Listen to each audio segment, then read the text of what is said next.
loud so the people in the foyer can hear me talking and make their way in. Thanks for being here this morning. Really glad. Who saw the Jays game last night? Oh, so good. So good. We received that with joy. It may not be every game that happens, but man, that's exciting. So good. Really glad that you are here for sessions 2 and then a little bit later 3 of our fall conference with Andrew Noble.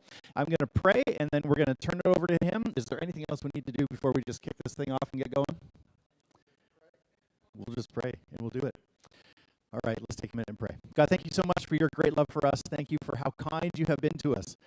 Lord, as we talked last night, we appreciate the fact that there's so much technology that even now as we're speaking, that this is going out on the internet and people can watch it in their home. That even now as I'm talking, I don't have to yell so that everyone can hear. That through amplification, we just have so many things that have been a gift from you through technology, and yet we know that there are dangers with many, and indeed all of these things as well. Lord, I pray that as we go through our morning, that you would open our minds. I know we're not necessarily used to often learning things and thinking deeply on Saturday mornings. So Lord, I pray that you would help us with that. I pray over Andrew that you would help him to speak clearly and that you would protect his voice through our morning. And we want him to know how much we appreciate him and how much we are grateful to you for him as well. So we thank you for these things, and we pray these things in your name. Amen. Okay, let's another Bluewater welcome for Andrew Noble.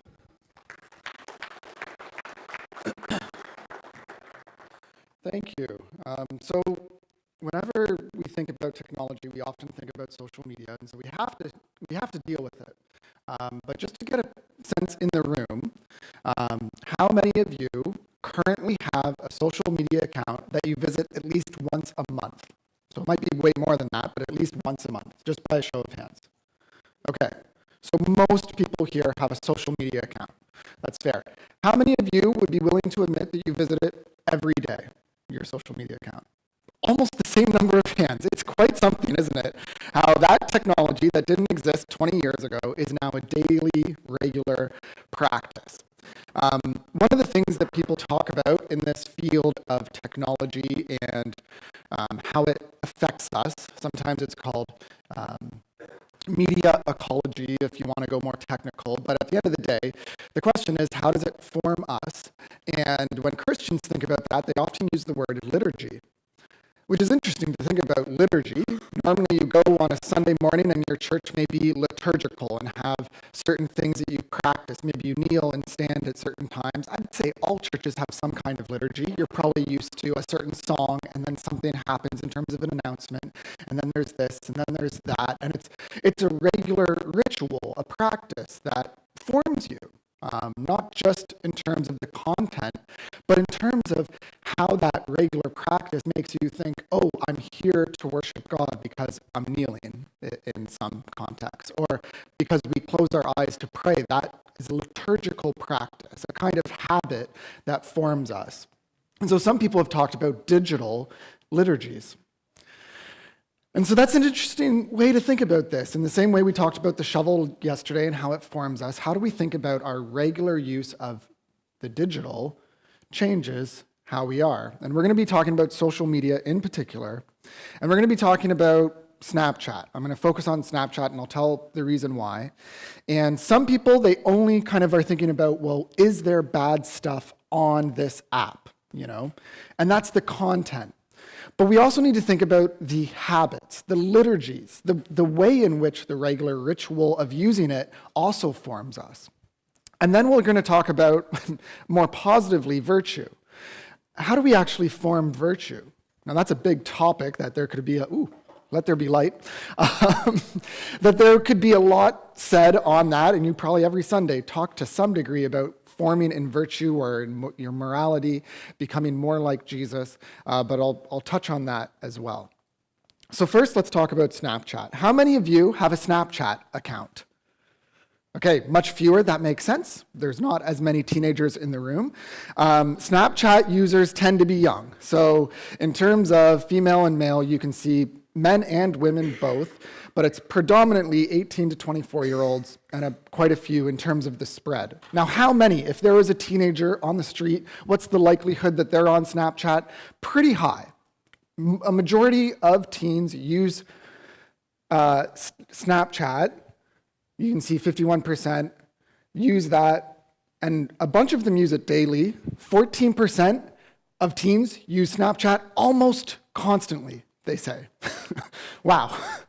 YouTube is used the most, you can see. I would include YouTube as social media. It's social, it's interpersonal. It's not just like television in short form. There's a lot of interpersonal things, comment sections, etc. You can see TikTok as well is very popular, and we'll talk a little bit about, excuse me, that as well. You can see also Facebook. Teens don't use Facebook, okay? They think it's for old people, just so you know. That has happened over time. Facebook came out early, and it's grown to be in that kind of space. One of the things that Snapchat does that's different than some of the other apps that is especially difficult for teens, and I'm referencing this because I know there's parents in the room thinking about these issues and what apps to use. And one of the things a teen will say is, well, it's just messaging. I just use it for our group chats, messaging with our friends. Okay, well, let's dive into that. One of the things that happens with these messages with their friends is there's something called a snap streak. A snap streak is for every day you use the app, do you message another person, a friend? So maybe I message Tim, and that's good. And then the next day he messages me some simple picture or whatever. And the next day, and all of a sudden we have 3 days in a row. So our snap streak is at 3. If we miss a day, it goes back to 0. Maybe we're not good friends. And this is what you feel when you're a teenager. You remember being a teenager, all of you, at some point in your life. You were a teenager. Did you not want to have good friends? Well, now there's a number to measure how many good friends you have. How many snap streaks do you have going? And this is a real burden. I've talked to pastors about this. One told me about going on a short-term missions trip with a group of teenagers. And the biggest problem they experienced was whether or not they could have their phone every day just to keep their snap streaks alive. They were serious about this. They're like, I have to keep it. These are my friends. And it's the number, not their friendship, of course, but this is what gets built into your head. And so every day they'll send a picture of their shoe to their friend or a funny meme. It's just a way to keep that snap streak up. Snapchat makes over $1 billion a year. Now, they don't make too much money in this way. They make it a lot through ads. But what you can do is if you miss a day, you can pay Snapchat some money to keep your snap streak alive. Isn't that interesting? It's just a different world we're living in with some of these apps. And it's just one example. So while I'm going to talk about Snapchat in order to help educate us, when you talk to teens in Ontario, they're often using Snapchat. Yes, they use Instagram and Messenger and other apps too, and those are very similar. But I'm going to focus more on Snapchat. And one of the things that I'm doing as we think about the next session is that social media, Reddit, forums, things like that, that kind of information, upvote, downvote, that kind of information has become what artificial intelligence is now. We've learned stuff through social media that then informs what artificial intelligence is. So maybe you're here and you're like, oh, I'm just interested in the AI stuff. Well, this stuff is foundational for the AI stuff later. One of the comparisons that I think is helpful when it comes to social media is to compare it with cigarettes. You can see a few ads. This is 1942. You could just advertise cigarettes in whatever way you wanted. But then all of a sudden in 1990, in the advertisement, they have this little note on the bottom. I know you can't read it. Surgeon General's warning.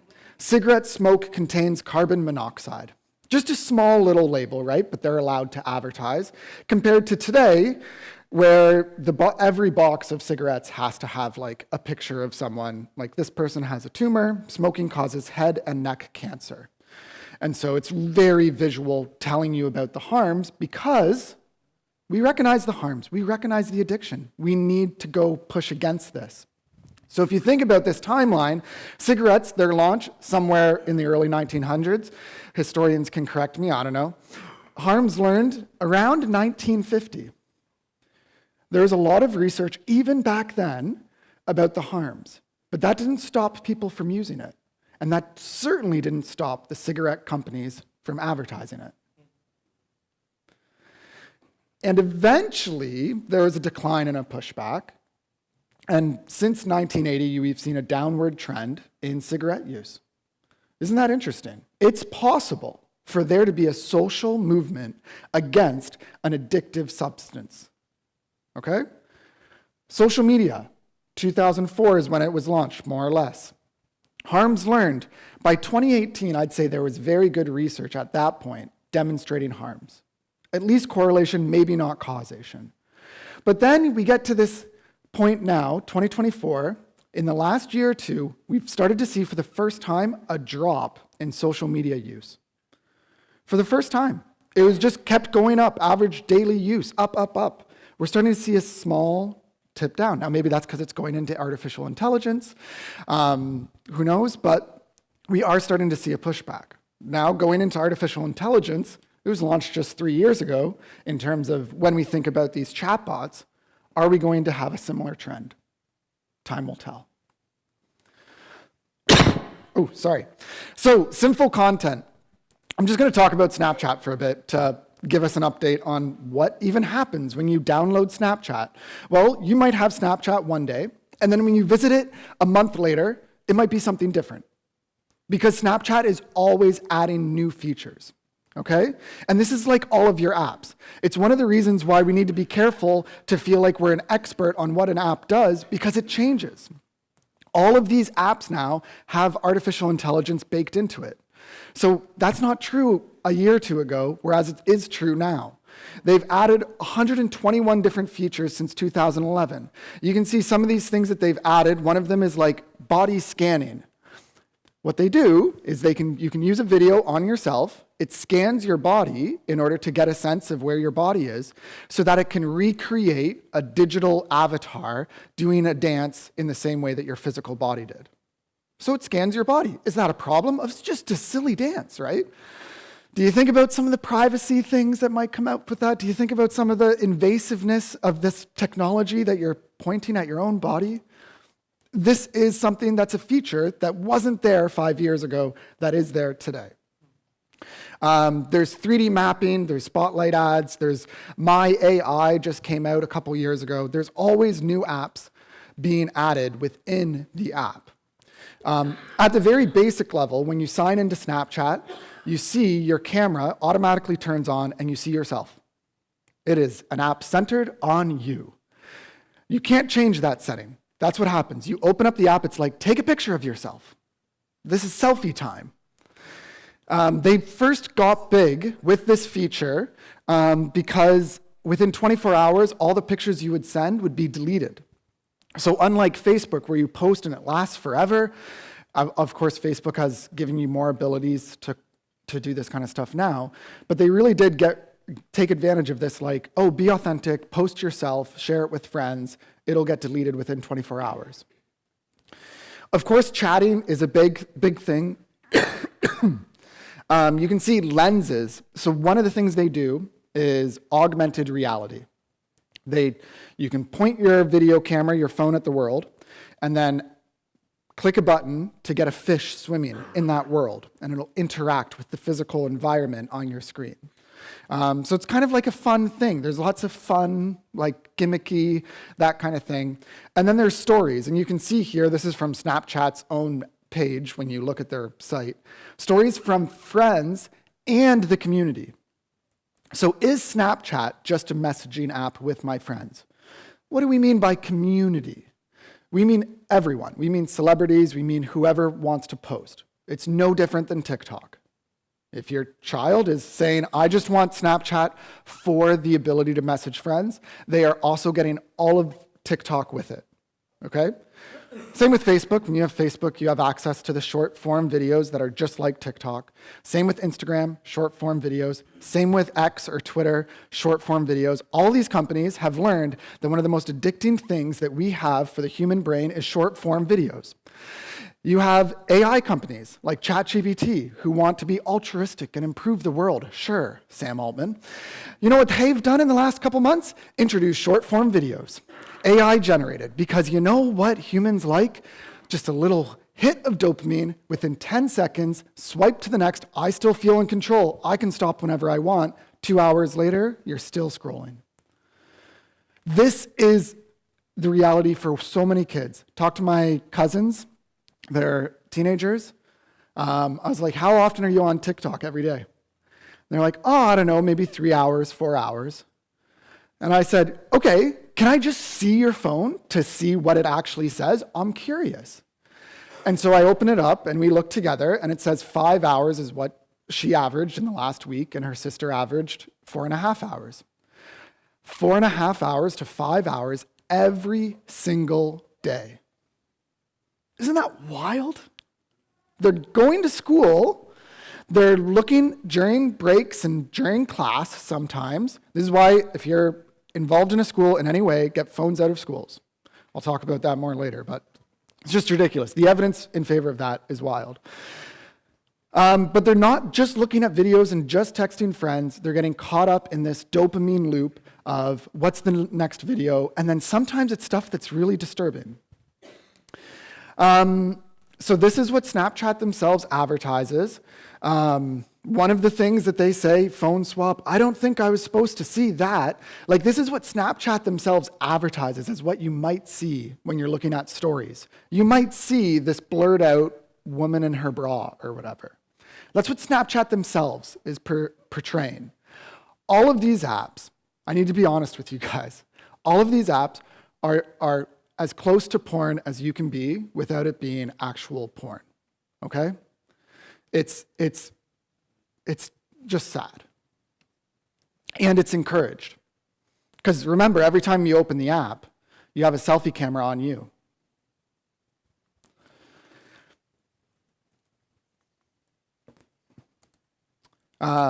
Yeah. Which brings me to my next point, which is sexting. Sexting is incredibly common amongst teens today. I was just looking this up, and I couldn't believe the survey results of what teens are saying. Sexting is any messages consisting of sexually suggestive or explicit words, pictures, or videos that are sent, received, or forwarded over mobile phone or online.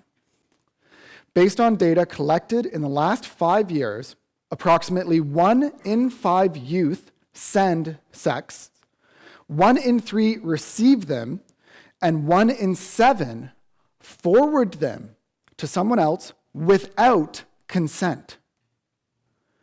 That's just to what they admit to in a survey. 1 in 7 forwards it. So these teens are sending it to one another, and then it gets forwarded on to someone else, because you can always just take a screenshot of it. Now, the person might be notified, so-and-so took a screenshot, but this is still happening, and it happens regularly. You can see here, 40% of teens agreed that it's normal for people my age to share nudes with each other. This research was cited by Snapchat to say that it's morally acceptable, it's morally neutral. It's a normal part of teen development is expressing their sexuality through digital images of themselves and sending it to their friends or boyfriend or girlfriend. 1 in 3 say that they have seen non-consensually shared nudes. When you give your kid a phone, you are giving them access to this world. Not only to consume it, but to also participate in it. That's just one of the harms. Another one of the harms is cyberbullying. I won't go into this, but a majority of teens say that I have been cyberbullied at some point. Mean things said about them online, shaming, kind of group texts that make fun of one person or pick on them, or a photo sent to someone else altered in some way. And this is Snapchat. And the reason why Snapchat allows all of these things to happen is because they make a lot of money. They are obviously motivated by that. So H&M They partner with Snapchat in order to give a new feature that all the teens have access to see how I look in their latest clothing line. Oh, let me see how I look. Oh, this makes me look good. Maybe I'll buy it from H&M, maybe I won't, but it's the advertising that matters. It's the getting in the eye of these teenagers, which is a key market for some of these brands. Just some other things to think about in terms of when you regularly use something like Snapchat, you are regularly going into an environment where you are creating an online identity of yourself. So I had to figure this out for myself. I went in, I was like, let me create a Snapchat account. One of the first things it asks you, or it shows you kind of two body types, one more male, one more female. Which do you choose? What do you think that is doing to teens today when they regularly get to create their identity online? Regular ritual. How do you want to dress? What do you want to be? What gender do you want to be? This is the regular ritual of these apps. I'll talk more about this in the next session in terms of how these AIs are on every single one of these platforms. Within Snapchat, they have something called My AI that's at the top of their text. And so they'll see Logan or Michael or whoever your friends are that you're getting your snap streak with. Well, the AI can message you too. And a lot of these teens are using that AI in order to say like, hey, my friend sent me this, how should I respond? So they're really not learning some of the skills of talking back and forth, and they're leaning on AI in order to do that. Snapchat also, this is reported by these people, that maintaining streaks and keeping up with conversations when you have limited access to your phone, it causes stress. It's this like stress of, do you value me? Do you value my friendship? And this is what teens say. A lot of teens, it was funny, there's one survey that basically said, how much would you pay to have this app deleted? And they would pay money in order for TikTok to be deleted. They would pay money, if everyone could just pay $15, these teens said on a survey, they would rather Snapchat not exist. But they're in the system now. They can't help it. I was at one event, I was talking to some teens about this kind of stuff, and a girl came up to me after saying that this is so bad that her friend was forced to get a Snapchat account. Or no, it was an Instagram account. They were forced to. They basically took the girl's phone, downloaded Instagram, told her to create a password, and they're like, no, you're doing this. You need to be part of our group chat. If you're going to be one of our friends, you have to be part of our group chat. This is the kind of pressure. So if you're a parent, you're in an impossible position. Because on one hand, you introduce social media to them at any age, and you get all of these harms. And on the other hand, if you don't introduce it to them, there's a higher chance of bullying, your child being left out of different things, and they will feel that. And that'll be hard. You are in an impossible situation. There are going to be difficulties no matter what. I can't sugarcoat it. I can't say to you, just keep them off social media, everything will go well. It won't. There's going to be harms even with that you'll have to face. And I do want to talk about this content stuff. I referenced it before, just how much near porn, softcore, whatever you want to call it, is in these apps. TikTok's search algorithm, this is from October 2025, October 3rd. TikTok's search algorithm directs new 13-year-old users to porn in an apparent breach of new UK law. They went into detail with this, basically demonstrating that as soon as you start to type in something in the search box, you will get something like rude pics models, bikini pics, not because it's your search history. These are brand new accounts. And what TikTok is saying is they're saying, hey, here's some stuff that we know is spicy that other people might click on. Maybe you'll click on it too. There's a Netflix documentary called The Social Dilemma. Has anybody ever seen The Social Dilemma? Good. If you're a parent and you have access to Netflix and you want to watch something that'll help you think about it, that is an excellent documentary because it just shows the incentive structure of these tech organizations. They're in competition. Like when Facebook found out that Instagram was on the rise, they were really concerned. So they bought it for $1 billion because they make so much money when people are spending so much time on these apps. So I've talked a little bit about it, but I want to talk a little bit more about the habits. So in terms of just the content itself, I think just in terms of the sex, the pornography, all that kind of stuff, there's enough reason to just avoid these apps, just on that basis alone, just on basis of content. But in terms of the regular practice of how it shapes you, I've tried to summarize 8 ways that these apps shape you. And I've kind of touched on some of it as I've gone through, and I've put more detail into your handout on these 8 ways. Basically, the more you use these social media apps, the higher you will get in terms of anxiety, depression, loneliness, restlessness, distraction, self-centeredness, the sexual immorality, which I talked about before, and just accepting that as normal, and distrust. This is what happens when you regularly use the app on average. There's exceptions. I get it, there's exceptions. But the research shows that this is what happens. And let me talk about that research. So researchers like Jonathan Haidt in the book, The Anxious Generation, he has tracked over time a number of different variables, and then he's seen, for some reason, between 2012 and 2014, or around that time period, when cell phones shifted to being in almost everyone's pocket, and the social media companies finally were starting to have their apps in all these cell phones, then we started to see the rise in depression. So 145% increase in depression in teen girls since 2004 up until 2020. So some people, they're like, oh yeah, it's just the pandemic that caused this. No, this is before the pandemic. This is clear research.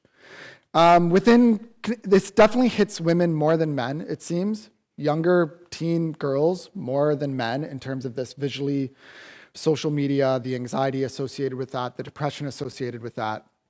You can see here the differences that for older women, it doesn't seem to be impacting them as much, but in terms of 15 to 30-year-olds, we're seeing a decrease in very good or excellent mental health, just self-reported. How are you doing mental health-wise? Less people saying that they're doing well. One of the major causes that Jonathan Haidt points to, and I think this is the case, I think this is a real huge problem. This is like one of the big takeaways for parents is like, how do I increase in-person time rather than time on their phones? Because the daily time with friends has plummeted over time.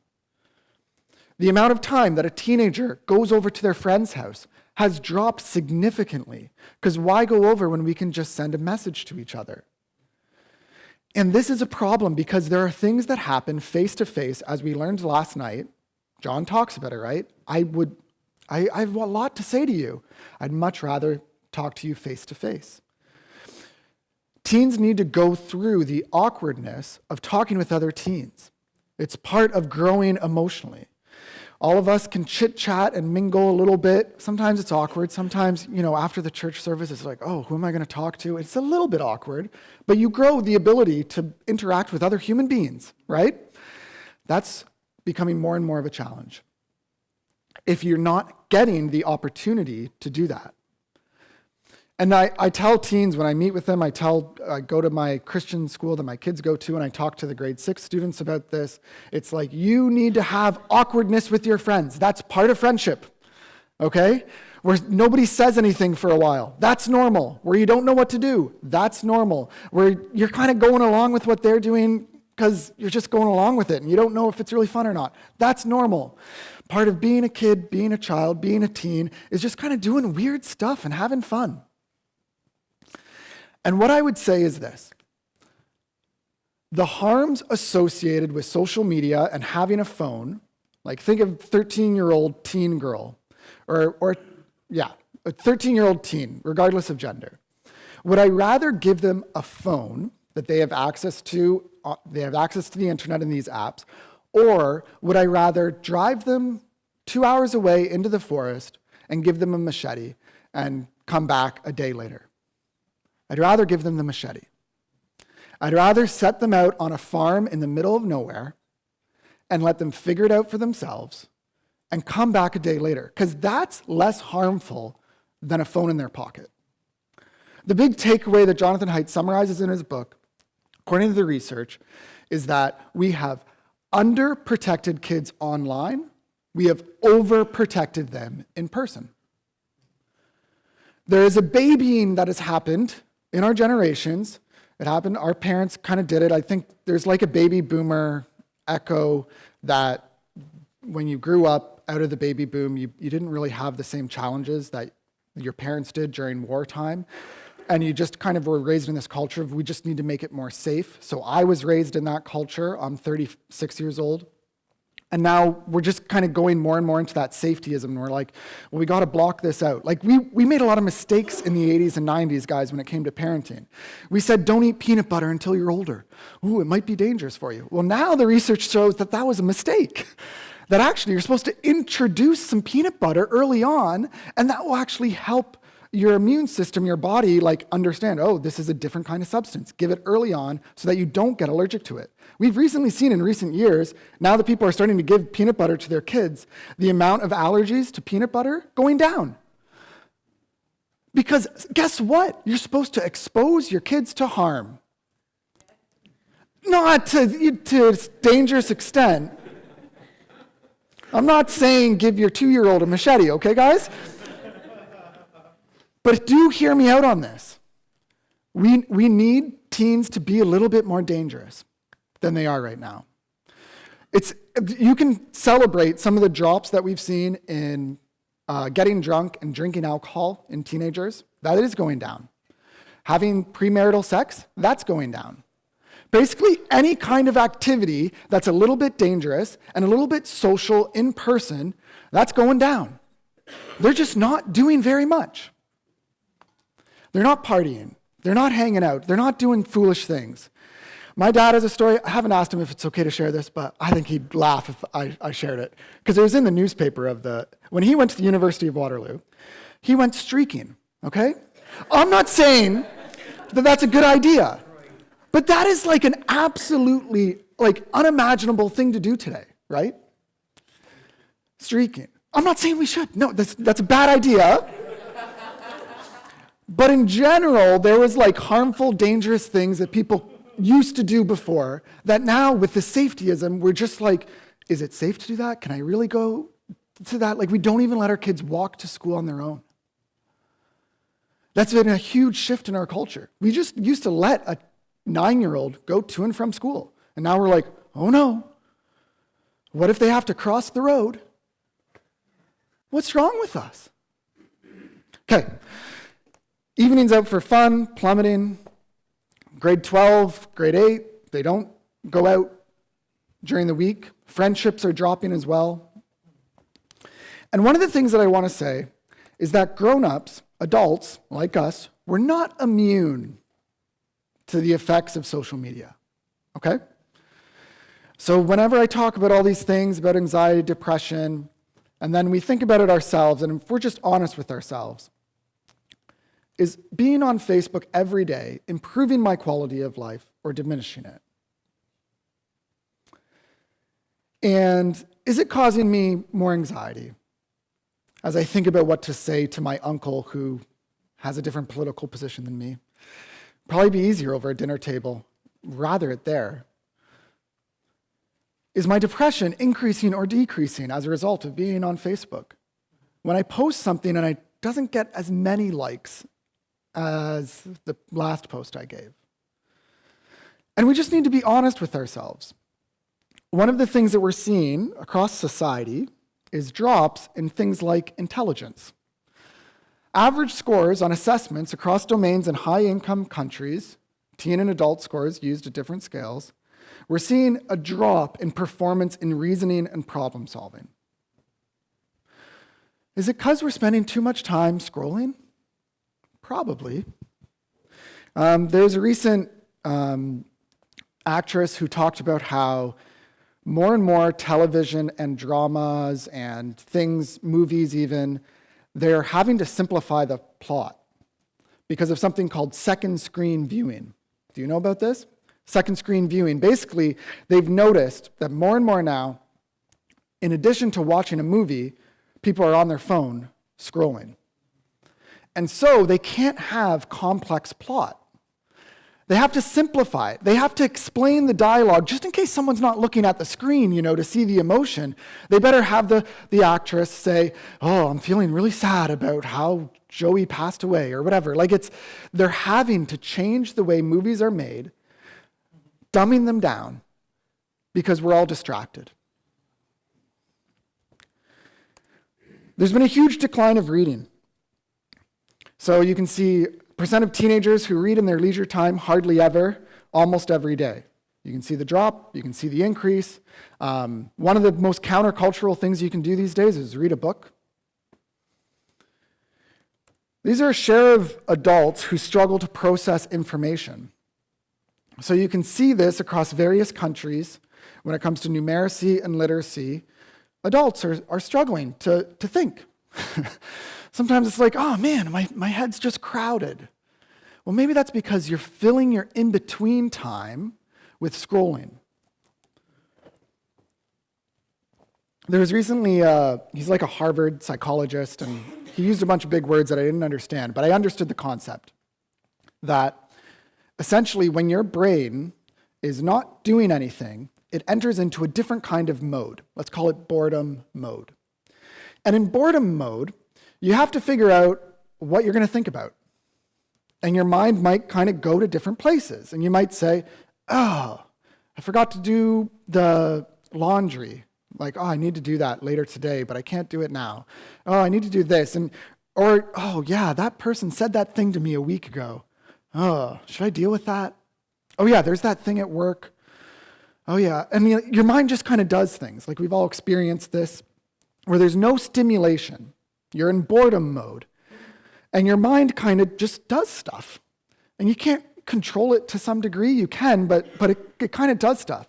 And he says that boredom mode is essential for your brain to function, because it allows your brain to develop the connections between the events in your life so that you are not just going through your work day and doing work, but you're thinking about what work ought to be done. You're stepping outside of your life for a second and saying, wait, how are things going?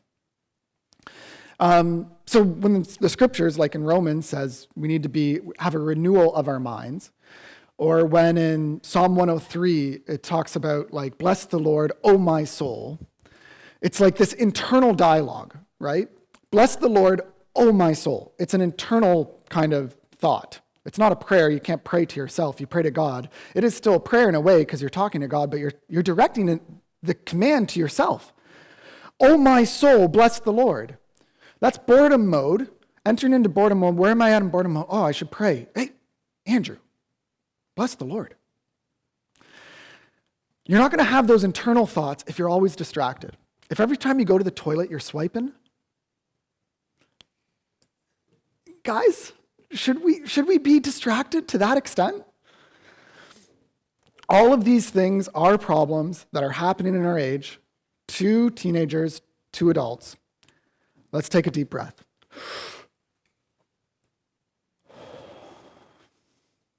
It's going to be all right. Remember all the stuff we said yesterday? God's in control of technology. Some of you are feeling maybe some conviction. You're like, I need to change my habits. Okay, we're going to talk about how to change some habits. Some of you are thinking about, okay, practically, when do I give my teens access to technology? Let's talk about some of that. But most of all, I want to talk about virtue. So I said, be thoughtful, be human, be like Jesus. We need to become more like Jesus. We need to love with our heart, soul, mind, and strength. We need to love God with our mind, love others with our mind, thinking well. We need to use our strength. We need to use our soul. And we need to grow. We need to develop that. We can't just pass it off to machines.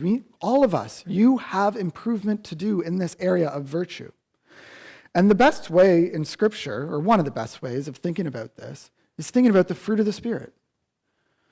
The fruit of the Spirit: love, joy, peace, patience, kindness. I'll jump through. These fruits of the Spirit are the areas that we need to grow in.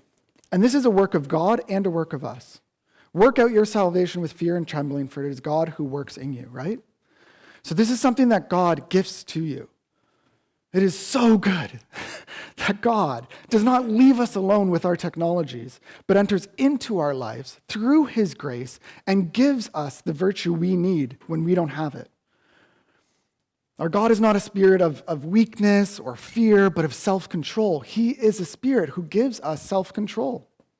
But we also need to seek and foster these things. In his book, J.Y. Kim talks about the analog Christian rather than the digital Christian. And he kind of contrasts the fruit of the Spirit to the forms and liturgies of technology, and social media in particular. So instead of the selfishness, instead of opening something up that focuses on you, what about love to focus on others? What do you need to open up to think about other people rather than yourself? Joy instead of anxious comparison. Peace instead of depression. You see how the fruit of the Spirit really combat and go against the grain of some of the social apps? Patience instead of restlessness. This is what you got to teach your kids. This is what you got to teach yourself. It is good to wait. So much of the Bible, the story of the Scriptures, is waiting. It is such an important virtue to God. Wait on the Lord. Wait. What do I have to do? What's the thing that I have to do to the next thing? You have to wait. God's going to come again. Our most important job is not to change the world overnight and fix all of this. Sometimes the most important job we can do is be patient. Love is patience. You've heard it at weddings, but apply it to your whole life. That if you want to love God well, be patient with him in your life. If you want to love others well, be patient with them, rather than this swipe of immediacy. Kindness instead of loneliness. I really think that one of the things we need to figure out is this, when you're in that boredom state, you might even feel lonely because there's not an environment of people hanging out with each other. Well, what's something kind you can do for others? Can you write a letter to someone else? My wife is way better at this than me, but it was so cool because my kids have started to pick this up. My daughter loves writing notes to her friends at school. And it's think about the difference between writing a note that she goes and gives to a kid the next day at school compared to getting addicted to an app. Very similar, right? Very similar. You're sending a message to a friend, but you have way less distraction. You're just there thinking about them and nothing else, and you don't get the immediacy. You have to wait for the response. You have to have the self-control to plan ahead, the cognitive power to plan when to give it to them and all that kind of stuff. The difference between writing a note, I have much to write to you, is still good to write. He still writes the letters, guys. We got to use notes. And social media can be used in some limited way, but we got to be careful. Goodness instead of sexual immorality. Faithfulness instead of fake news. So orienting ourselves toward truth rather than deceit. We've all known this, that you can't trust social media. I think we all kind of readily admit to that. We all tend to think that it's the other side of the political aisle that deals with it worse than us. One of the very interesting things that me and my wife did, she read through Jonathan Haidt's book, The Anxious Generation. She decided, I'm not going to be on Facebook anymore. Now, because of a couple different social media groups that she was in, she wanted to still be part of those groups because there is some quality medical information and otherwise that we benefit from. So she just uses my account. And the first week of her seeing my social media feed compared to hers was so helpful for both of us because I had no idea how different my feed was to hers. You can try to do this just as an experiment. Just see someone else's social media feed. just see what they see. And it's like, I never see that stuff. And now that she's using it, I see stuff I've never seen before. Like she watches running. She got into running in the last couple of years, so now I see like just a ton of running videos. Like she's like, yeah, I don't really like to watch them, but I do. Sometimes they have something interesting to say, and so now I see all these running videos on my feed, and I'm like, okay, fair enough. Like it's nice for me because I don't like the videos anyways. Gentleness instead of outrage. There is a kind of responsiveness that social media builds in you. I don't know if you've ever gotten a negative comment on you online. But there's a way in which you just want to defend yourself, hold up your fists. And it's like, can we be gentle in an online age? I don't know. Can we try at least? And then self-control instead of distraction. The fruit of the Spirit are God's inspired way to combat the harms of social media. It really is like not the secret sauce, I don't know. It's not the life hack. It's just God's way of forming you into being a better person. And I do think that if you are strong and across all the fruits of the Spirit, there might be a way to use social media in a limited way well, for certain purposes. What's your goal? What are you using it for? That's one of the questions that I ask some teens sometimes. It's like, why do you need social media? Okay, to talk to my friends. Why can't you use other mediums? I think email is probably one of the best things I recommend to teens. It's not an app. Well, it is an app. You can download Gmail. But it's just limited in terms of the other features.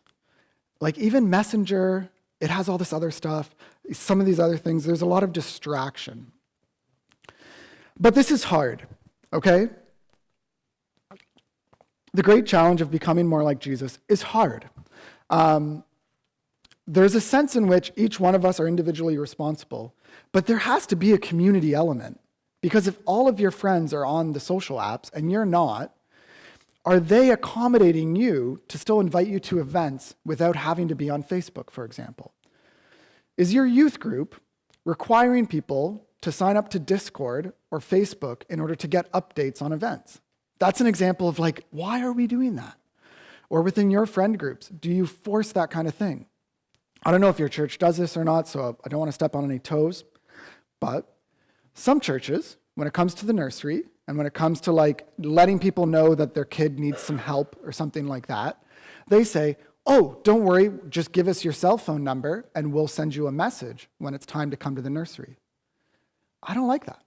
I think we need to enable as much phone-free environments as we can. And that includes at church.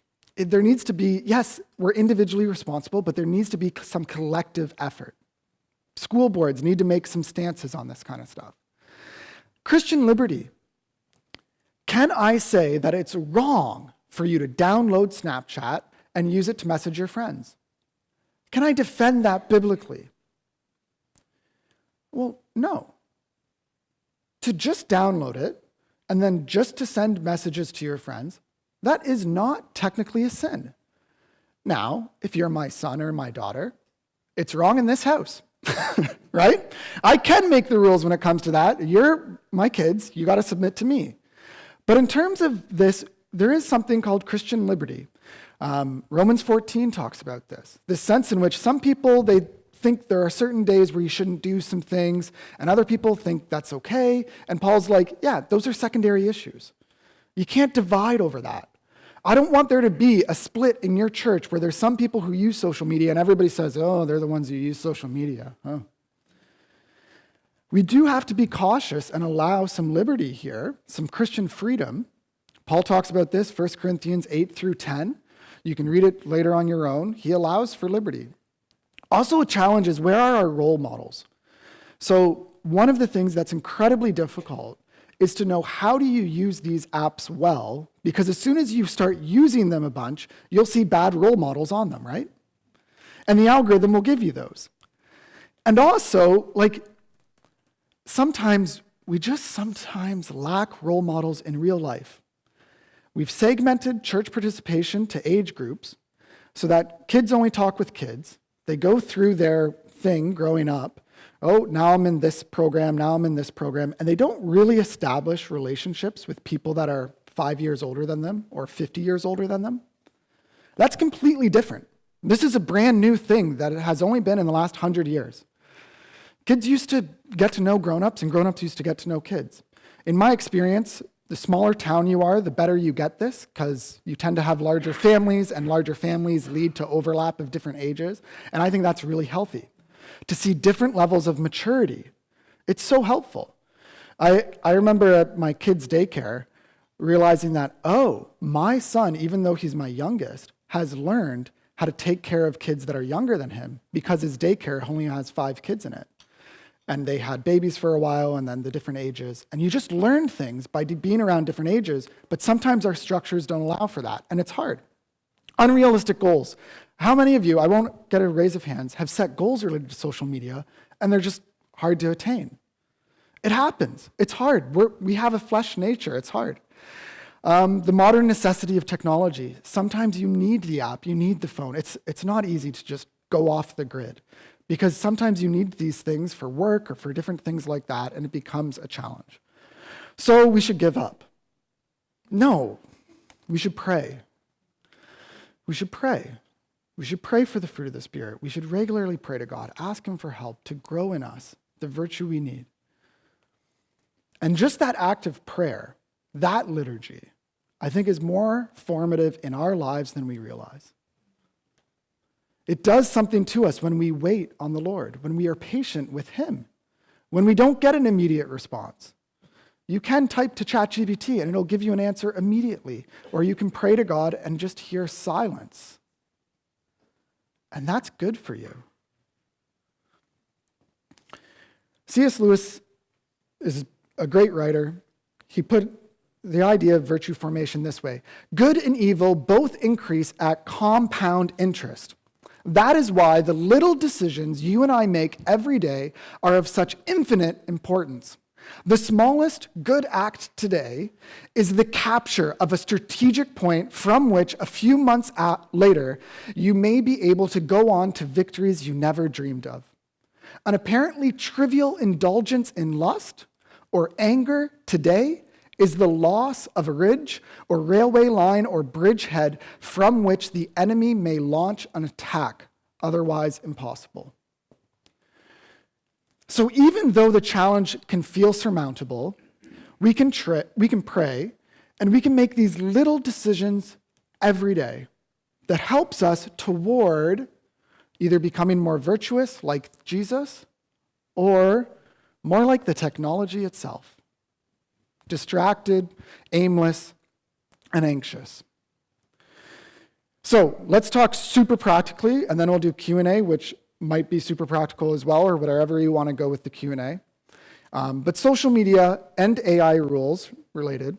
So these are some rules. Most of them came from Jonathan Haidt and his book, The Anxious Generation. No phones before high school. Don't give your kids a phone before high school. Simple. We can all just agree to that. What are you doing with the phone in grade 8? Nope, wait till high school. No social media before age 16. Now, I've heard some people push this to 18 because it's just so harmful. I hear that. There needs to be some degree of, they're going to be 18 or 19. They might, start working a job or doing whatever, and they're going to have their own independence and make their own decisions. So you need to give them some level of growth. So I think 16 is a good age. Mostly, social media starts happening around 11 or 12. That's generally when kids are getting social media these days. You do see in some Christian schools, you see more of a push against the technology and a push against phones, more so than the public school system.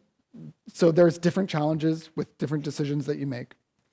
No phones in schools and churches, just try to limit them as much as possible. It's not sinful to bring a digital phone to use it as a Bible, but it just does increase the distraction, right? I don't know. If I'm going to eat a steak dinner, I could bring a Swiss Army knife, right? Or I could just have a steak knife, because it does the job well. Your physical Bible does the job well. It doesn't have all the extra features, but you don't need them, right? You just need your physical Bible. There's a man who came from Kenya, lived there for a while, came to Canada, and he was reflecting on something that he's learned about Canadian culture.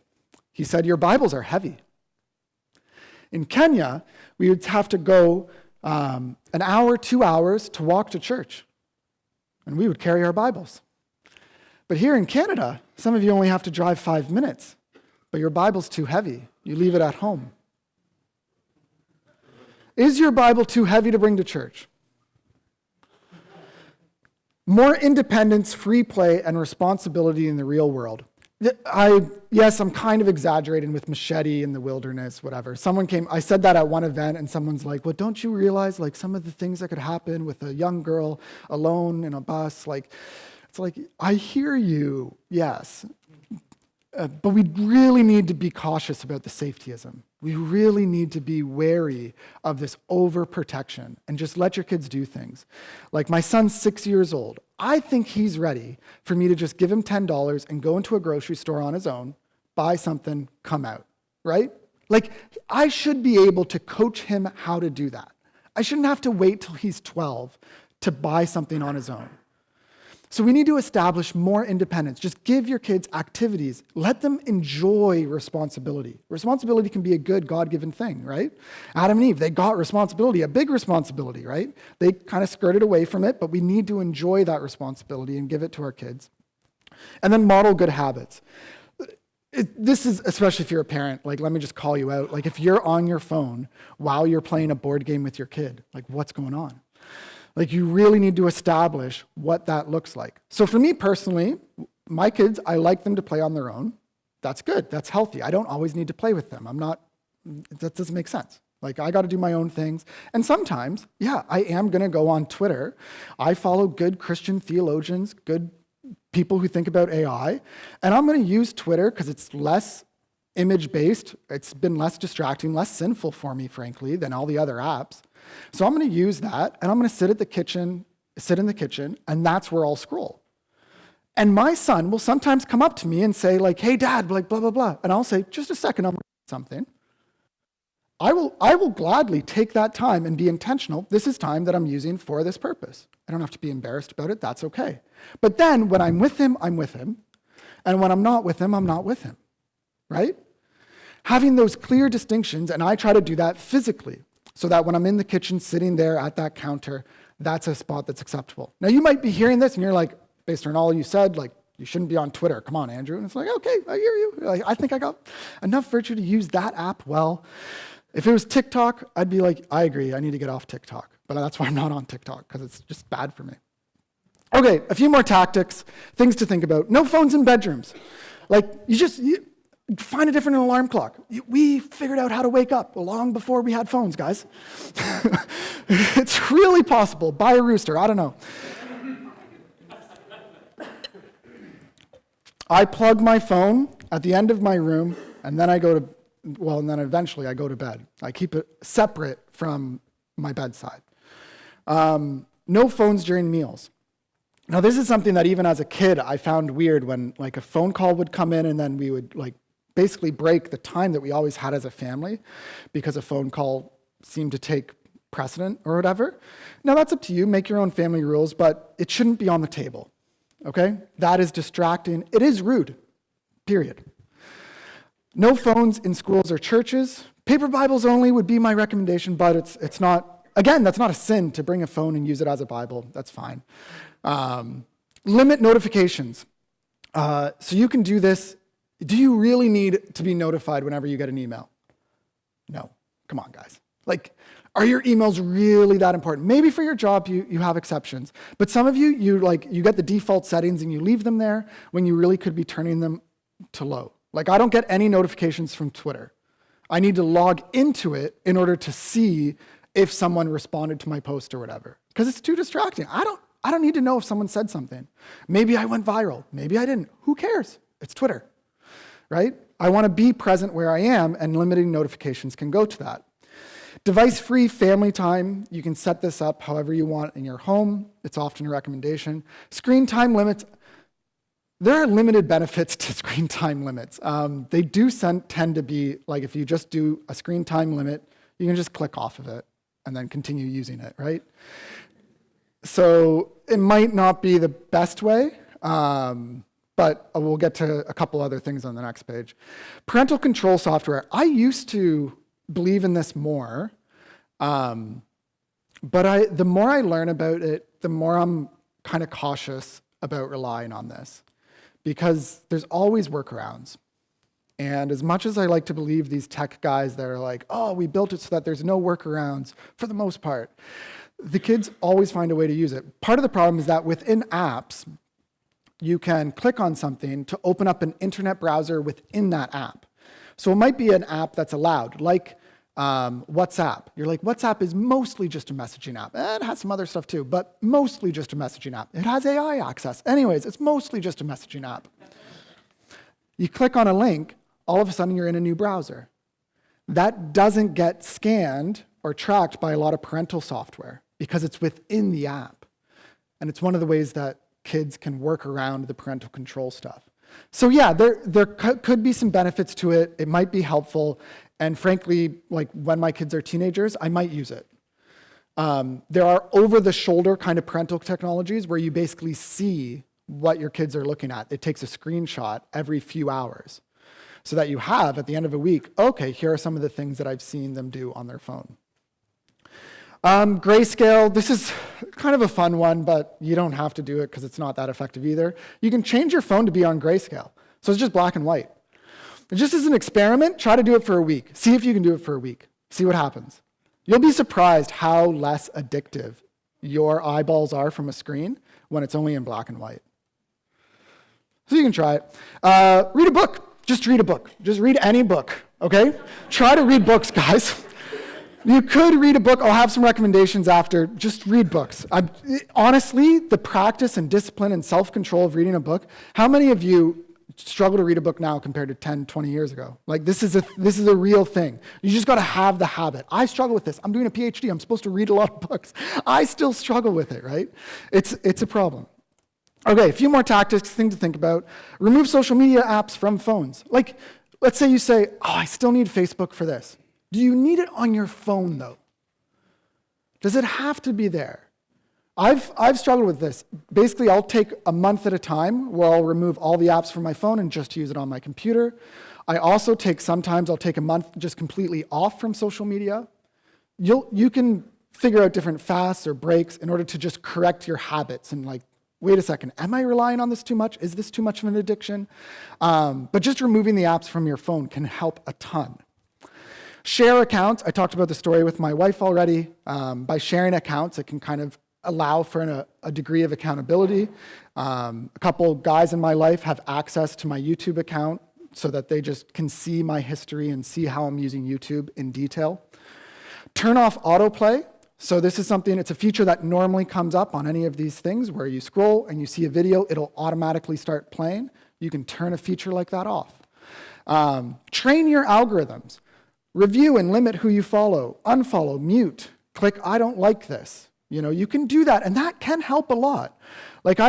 This is why any new app is always way more work for me than Twitter. I've just spent more time on Twitter. I've trained it. I like Christian stuff. I like theology. I like to know news. I want to know the news about AI stuff. And so I've taught it to do that. And when I see stuff that's smut or bad or whatever, I click off of it. And I use my self-control in my good moments so that when I'm not in my good moments, I won't stumble into that stuff. And I'm just talking about foolish stuff, like silly jokes and memes and things like that, where you're wasting time. Use a dumb phone. It's not the best title for it, but it's true. You can use a phone. They come out today that don't have anything on it. Another thing that my friend uses is called a brick. So I'm not paid by this, guys, but getbrick.app. It is available in Canada, unlike some dumb phones. Some dumb phones are just in the States. But the brick is basically a physical thing that you attach to your phone, and it blocks a ton of things on your phone, and it's really difficult to take it off until the setting allows it. It's like a lockbox on your phone to restrict it. My friend says it's been revolutionary for him. He's been using it for 8 months. He believes in it as a way to break the thing. Go outside, just go outside. Come on, touch grass, Digital detox. So I kind of referenced this a little bit. Andy Crouch, he says, take 1 day off a week, take 1 week off a month, and 1 month off a year. Now, if you did that regularly, that would really interrupt some of the habits, the liturgy that you form with your phone. 1 day off a week, 1 week off a month, and 1 month off per year. There are organizations called Digital Sabbath that like will send you a daily email to remind you to take a break from. So there's different ways to do that, but you kind of get the idea. The idea is essentially we're often unaware of our habits. This is a silly example, but at the shower at home in my house, there's a thing we got to clean, the squeegee brush, whatever you call it, got to clean it, and it's normally hung right there, so I take it off, and then I clean the door.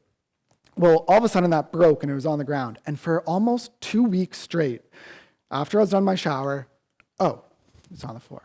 The next day, oh, like it's on the floor. The next day, oh, it's on the floor. Like, it was so hard to break that habit. Like, I just kept reaching there. And some of us don't realize how much our habit of you're in line at a grocery store, you have the opportunity to meet a human being made in the image of God and maybe evangelize to them and bring them to Christ, and you pull out your phone instead. You know, there's that habit of, oh, just let me, you know, it's a habit. And some of you don't realize it, so taking a break can help with that. Practice texting. Can we discuss this more in person? It's like based around 2 John that we should be doing that. If you're looking for a book to read on this, I'll just go through these quickly and then we'll do Q&A. So Social Media Pressure is a book for teens. It's written to teenagers from a former youth pastor and John Parrott. And it's basically like a devotional thing and kind of sets challenges. It is assuming that they already have a phone and have access to some social media. And so it's very practical. The Wolf in Their Pockets, that's especially helpful for parents, leaders, pastors who are Christian, who are trying to discern this kind of stuff. He goes through 13. I went through 8 ways. He goes through 13 and goes into the details of the 13 ways that social media shapes us and phones shape us. Analog Christian, J.Y. Kim, he also has another book called Analog Church, basically just talking about growing in virtue, the types of things I was talking about. Digital Liturgies, this is probably one of the most well-written books, very recent, Samuel James. There's just like a profundity to it. Like it's just, you read it and you're like, there's a practice just in reading that book. It is very negative on technology, but it does have a lot of helpful mind shifts that are very good. It's less practical, but still very good. Tony Reinke's book, 12 Ways Your Phone is Changing You, it's wild. This was written in 2017 or 2018, and I just read it a year ago. And I'm like, this is still true, like all of it. Like 6 years have gone by, and yet those 12 things are still true.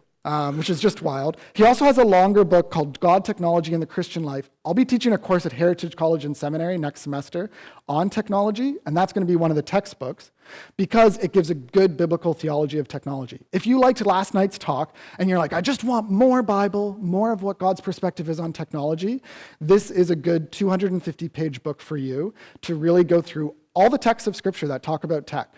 And it's really helpful to see God's perspective on technology. Following Jesus in a Digital Age, Jason Thacker. This is very helpful. He talks more in detail about the fake news angle, which I think is really helpful in our day.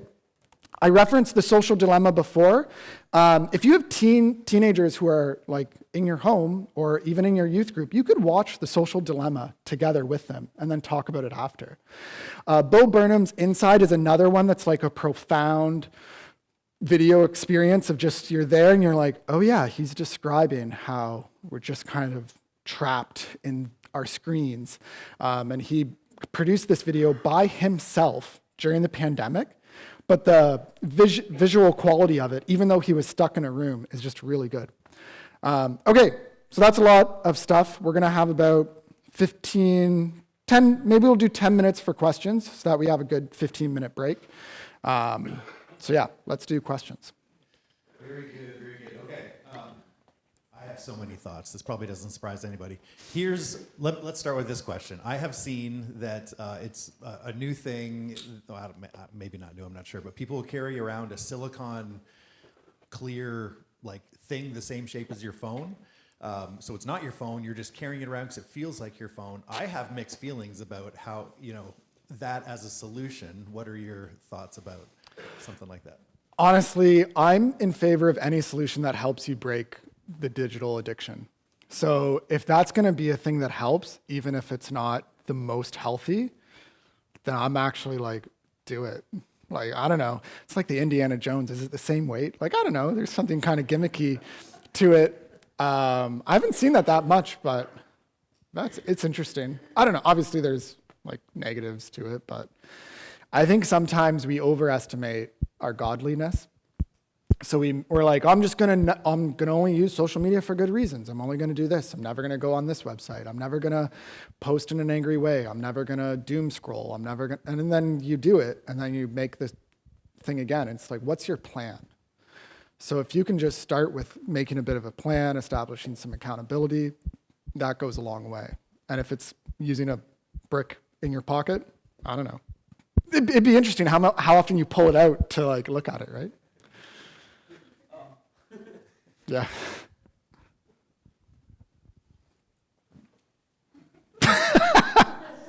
Fighting for the next question. Thanks very much for our most interesting presentation. I just wonder how I know you made comments about reading books, and I just wonder how you feel about digital books as opposed to in-print books. Do you have any preferences there or anything? Great question. Like what you're demonstrating by the question is that the medium changes the message, as Marshall McLuhan. Like the medium does change the way that you interact with it.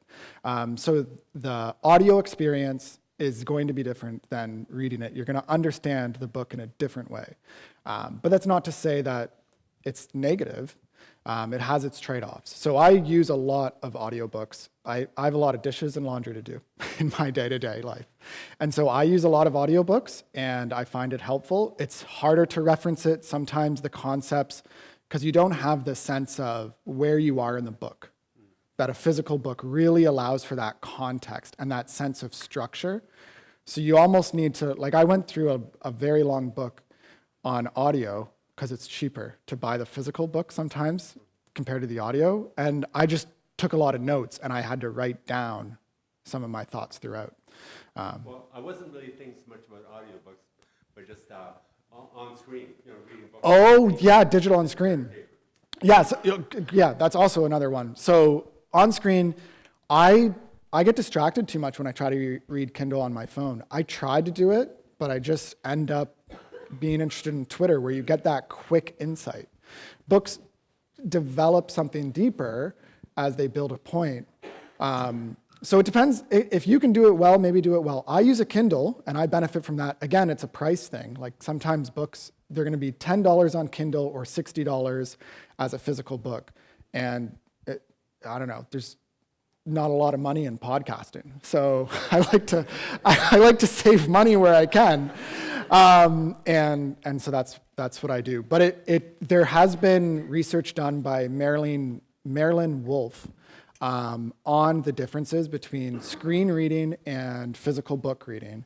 And there is a diminishment in terms of retention and understanding in the screen reading.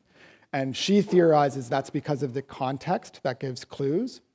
There's also a book by John Dyer called People of the Screen, and he's all about Christians, the difference between digital Bibles and physical Bibles, and he did a research study to compare the two. And he found similar results, that he had both groups read the book of Jude and then ask them questions based on it. And the digital reading book, they actually had higher completion rates. So they were able to go through it every day and do their reading in the way they were supposed to, better than the physical book, but their retention of information was a little bit lower than the physical book, where they retained the information. And another insight that he had is that the digital book didn't have the same sense of God's judgment as the people who read the physical book. And they interpreted the book of Jude differently than the physical readers. And he theorized that that's because when we see Bible verses on our phones, what do we see? We see the coffee mug stuff, right? We see the stuff that's we don't get the rest of Lamentations. We just get that one part in Lamentations where it says God is faithful and etc. We don't get the part where God judges, his wrath is upon you, all that kind of stuff. And so the physical book has tended historically to give you all of the stuff the parts of God's wrath, not just the coffee mug stuff. And so he theorized that was kind of a bias with that medium. But you can use it, I don't know, it's pros and cons again. And some people, like I talk to some teens and they're like, I always use my digital Bible, like that's so regular for me. And hey, read God's word. You spoke earlier about a generation of kids that don't want to go outside, that are afraid of risk, afraid of trying new things. I see that as a call to maybe my generation and older who were raised with all the risks. Like back when even seatbelts were questionable. Yeah. You know, and drinking out of the garden hose and running back and forth across the street before the traffic came. So is there, I'm wondering if there's a value there in my generation mentoring either parents your age or even working with the kids to introduce them to new experiences. Mm-hmm. Yeah, very well said. We need more intergenerational interaction. And I've seen different churches develop it different ways. At our church, we have a program where everyone who's involved in the Wednesday night program, they have like, I forget the name of it, like a mentor that basically every time it's their birthday, they send a gift. And that maybe they pray for them on a monthly basis or send them a note. And sometimes that turns into an actual conversation or something like that. But it's just something simple that creates a little bit of interaction between someone in an older generation and the kids who are going through that program. So yeah, I think that is incredibly valuable. The way that you can do it, it can be hard. Like there are so many differences, even in parenting styles, just over the last 30 years. It's one of the sad things in my, like I have friends who parent very differently than I do. And then all of a sudden it's like, wow, this is kind of weird, right? Like, and to be aligned, whereas I think there was more of a agreement on how to parent 50 years ago maybe than there is today, where everybody has their own technique to make the best kid possible. And it's kind of a sad thing, but yeah, and churches are a very unique place. Like even here right now, we have multiple generations. That's unique. You don't have that a lot in the world. So even just gathering together as a community on Sunday is countercultural and fosters some connection. But yeah, the more you can do it and be intentional, the better.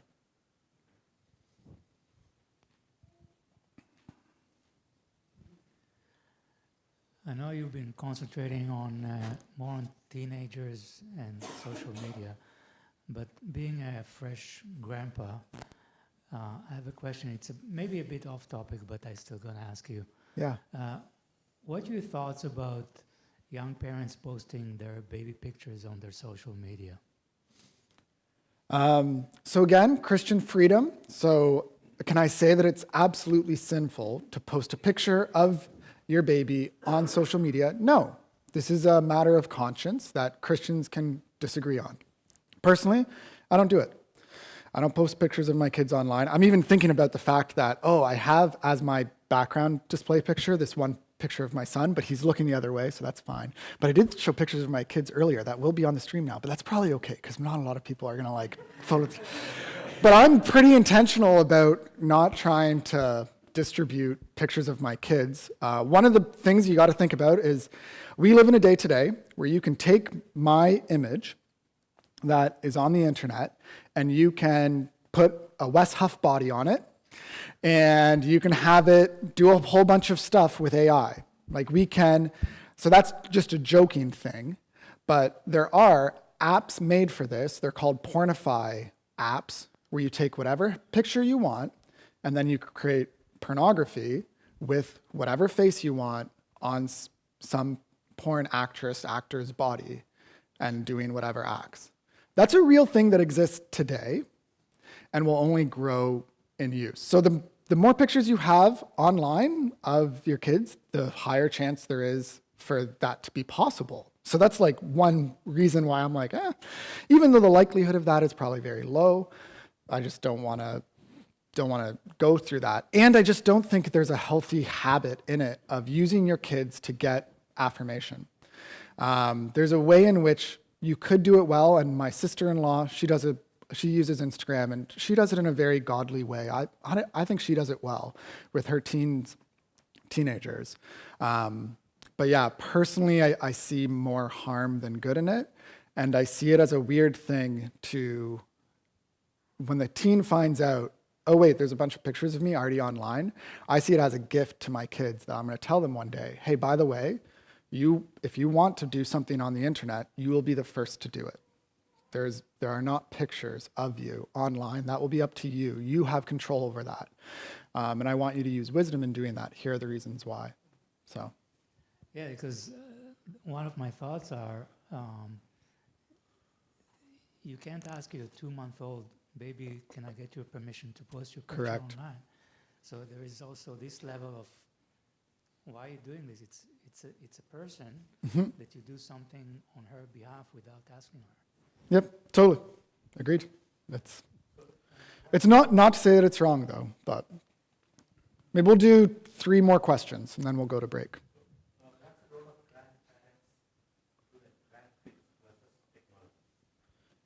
That's a complicated question, because what's the role of grandparents in parenting? But we can talk more about that maybe during the break.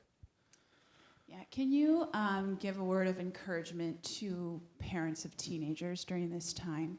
When we had babies, we didn't foresee that this was going to be one of these areas that we would have to battle so hard against, and it can be a wearying task. There's been a lot of negative said about the effect on teens.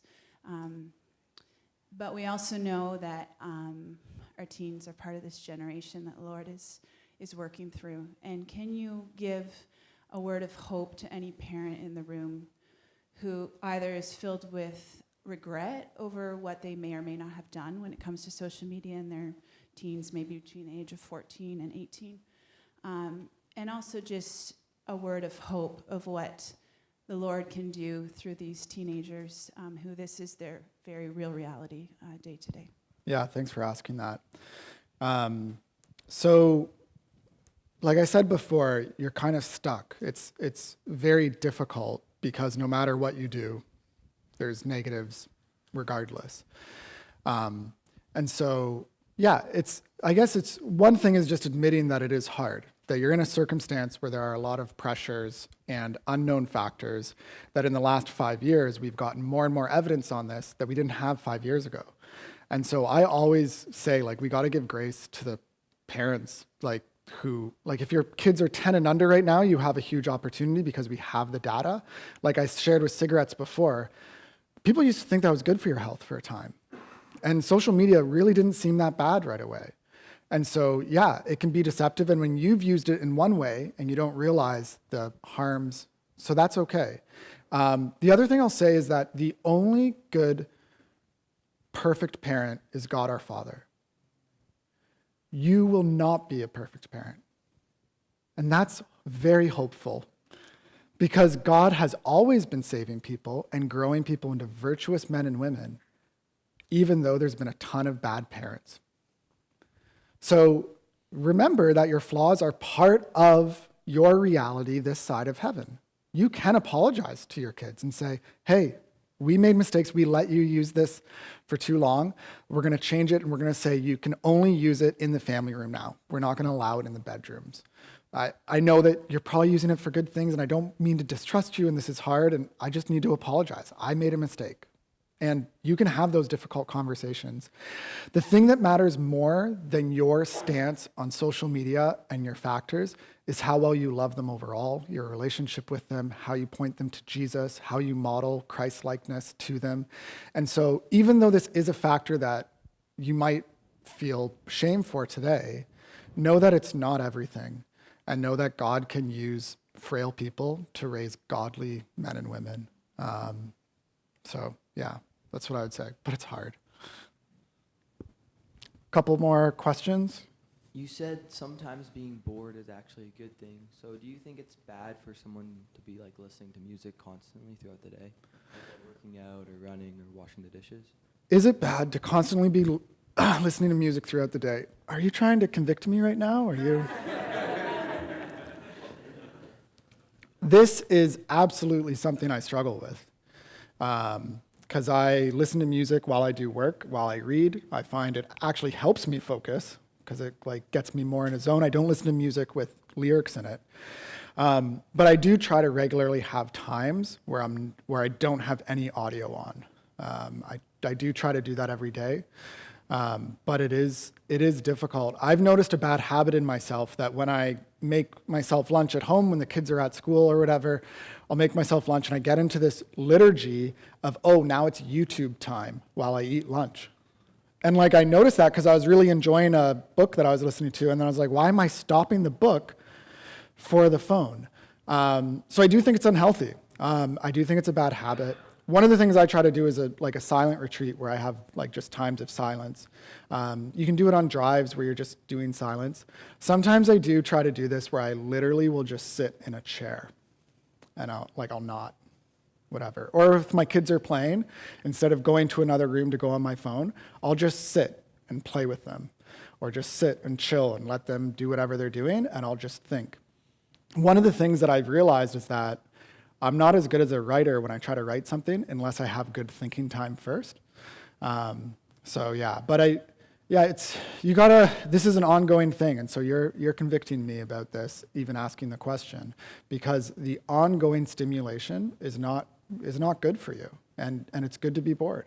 It's good to go for a walk without any physical device or any technology on you, for the sake of having that experience of, oh, I'm in the world now, not in a digital world. So I'll just leave it there. I think even just to say something on top of that, like from my personal experience, my instinct to get in the car, drive 5 minutes to work is to play a podcast. Yeah. Or something like immediately music, something. I got 5 minutes to go to work, when that's not even beyond the fact that you're like ruining your attention span and you constantly need something. You're also you're ruining a good 5 minutes that you'd have to spend with the Lord, just one-on-one, right? You spend that time praying. If you have 5 minutes, you have 15 minutes, 20 minutes to drive, how much time could you actively be spending time with the Lord instead of doing that, more than just even the what it does to your brain? Mm-hmm. Yeah. All right, Austin took our last question. Let's take a break. Just looking at the time, we want to be back starting up at what time do you want to go? Let's do 10:45. We'll start back up. 10:45. All right, thanks, gang. There's some food out there. Please help yourself. And I'm sure Andrew will be ready to take all the rest of the questions we didn't get to.